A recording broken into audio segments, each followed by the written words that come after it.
کے آگے بڑھیں گے۔ مولا امیر المومنین کا جو دور تھا، اس دور میں علی کی خاموشی کو علی کی رضامندی سمجھا گیا۔ یہ مورخ کی سب سے بڑی بھول ہے کہ امیر المومنین کی خاموشی کو یہ سمجھا گیا کہ امیر المومنین ان حکومتوں پہ راضی تھے۔ خاموش ہونا راضی ہونے کی دلیل نہیں، بیعت کرنا راضی ہونے کی دلیل ہے۔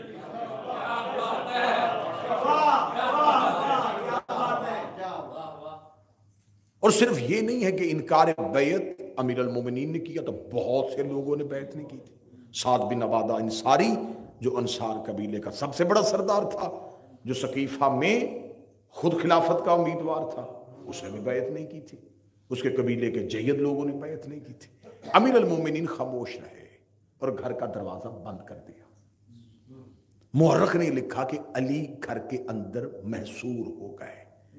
میں منظر وہی ہے، جملہ بدلنے لگا ہوں۔ مورخ نے لکھا کہ علی نے خود کو گھر کے اندر بند کر دیا۔ اب جملہ بدلنے لگا ہے، علی نے امت پہ اپنا دروازہ بند کر دیا۔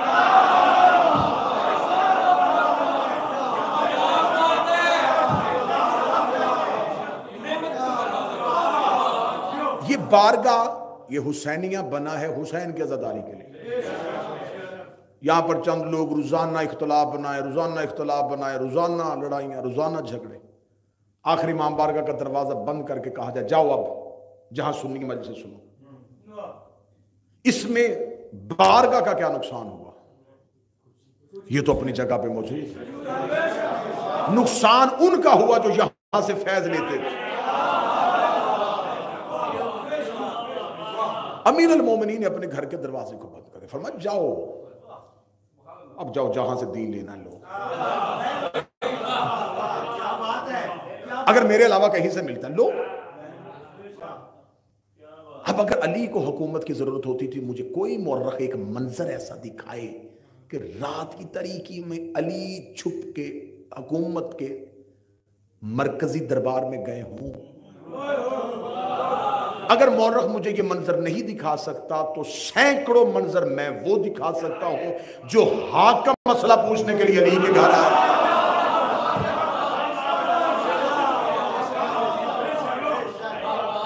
امیر المومنین نے گھر کے دروازے کو بند۔ اب اگر دوسرے غیر مذہب لٹریچر میں غلطی ہوئی ہے تو شیعہ لٹریچر میں بھی انصاف نہیں ہوا۔ علی قرآن جمع کرنے میں مصروف تھے۔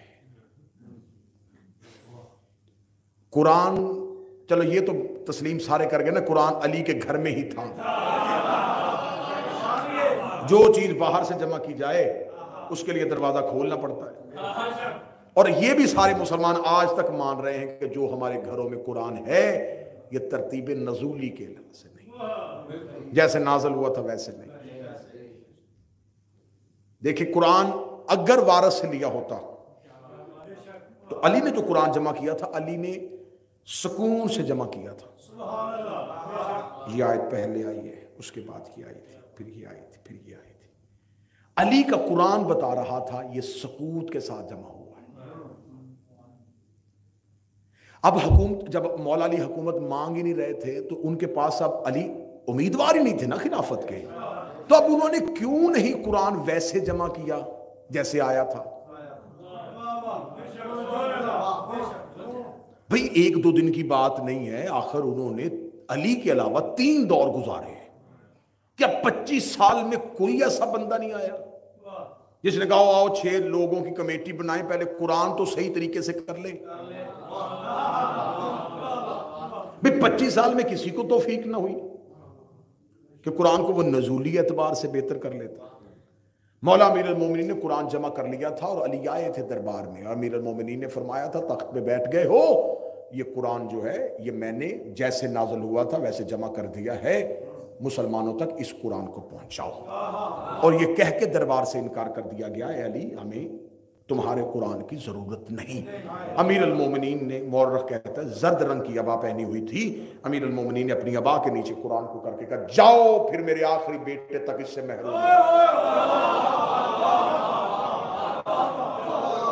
اب ہم تحریف قرآن کے قائل نہیں، ہم یہ نہیں کہتے کہ یہ قرآن وہ قرآن نہیں ہے، قرآن ہے لیکن نزولی اعتبار سے نہیں، اور یہ سارے مانتے ہیں۔ ہونا تو یہ چاہیے تھا کہ مکی سورت ساری پہلے ہوتی، مدنی ساری بعد میں ہوتی۔ اقرا باسم جو پہلی آئی تھی آیت، یہ ابتدا میں ہوتی، یہ قرآن کے سینٹر میں۔ جو سب سے آخر میں آئی تھی غدیر میں الیوم یئس الذین کفروا من دینکم، وہ آخر میں ہوتی۔ تو ایسا تو نہیں ہوا، تو سب نے مانا کہ یہ نزولی اعتبار سے نہیں۔ اب یہ ترتیب نزولی سے نہیں ہے تو امیر المومنین نے اس کو اپنے گھر میں محفوظ کر دیا۔ اب یہاں پر ایک سوال پیدا ہوتا ہے جو پیدا ہونا فطری تقاضا ہے کہ اگر علی کے پاس قرآن حقیقت والا تھا تو اپنے دور خلافت میں کیوں نہیں نافذ کیا؟ اچھا سوال ہے اور یہ اٹھنا چاہیے ذہن سے۔ اگر امیر المومنین اپنے دور میں وہ قرآن لے آتے تو امت کے قرآن بھی دو ہو جاتے،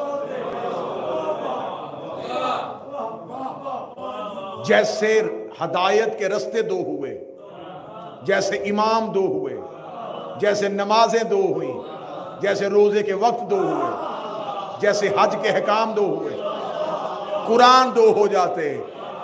آج اگر قرآن ایک ہے تو علی کی وجہ سے ہے۔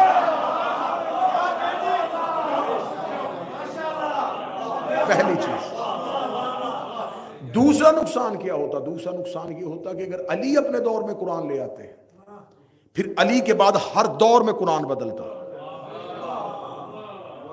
وہ کہتے اگر علی اپنے دور میں اپنا قرآن لے کے آ سکتا ہے تو ہم اپنا لے کے آئیں گے، اس سے اگلا خلیفہ کہتا ہم اپنا لے کے آتے، تو امویوں کا قرآن علیحدہ ہوتا، عباسیوں کا قرآن علیحدہ ہوتا، ہاشمیوں کا علیحدہ ہوتا، بعد میں آنے والی ہر حکومت آج تک قرآن بدلتا۔ تو جیسے بائبل اپنی اصلی صورت میں نہیں تو وارث نے قرآن کو محفوظ کر لیا۔ یہی وجہ ہے کہ قرآن اب ہے لیکن ویسے ہدایت نہیں کوئی بھی لے رہا۔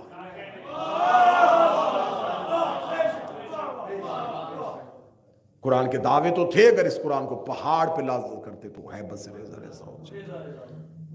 قرآن نے کہا تھا کہ میرے اندر شفا ہے، رحمت ہے مومنین کے لیے۔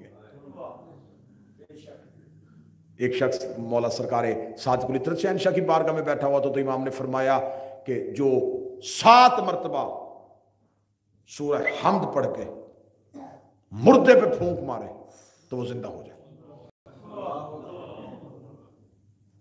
اس کا مولا، ایک روایت ہے کہ 70 دفعہ کہا، پھر امام نے 7 دفعہ کہا، پھر امام نے کہا 1 دفعہ بھی پڑھو۔ ابھی خطبہ امام دے رہے تھے یا 6 بندے محفل سے اٹھ کے نکلے، اس نے کہا نسخہ کیمیا ہاتھ آ گیا، جلدی کریں جا کے اپنے اپنے بزرگوں کی قبروں میں پھونکے واپس پلٹے، اور پلٹ کے آ کے امام کی بارگاہ میں دے مولا کئی بار پڑھ کے دیکھا، نہ قبر پھٹی نہ مردہ باہر آیا۔ امام نے کہا جاہلو، جیسا قرآن پاک ہے ویسی زبان بھی پاک ہو۔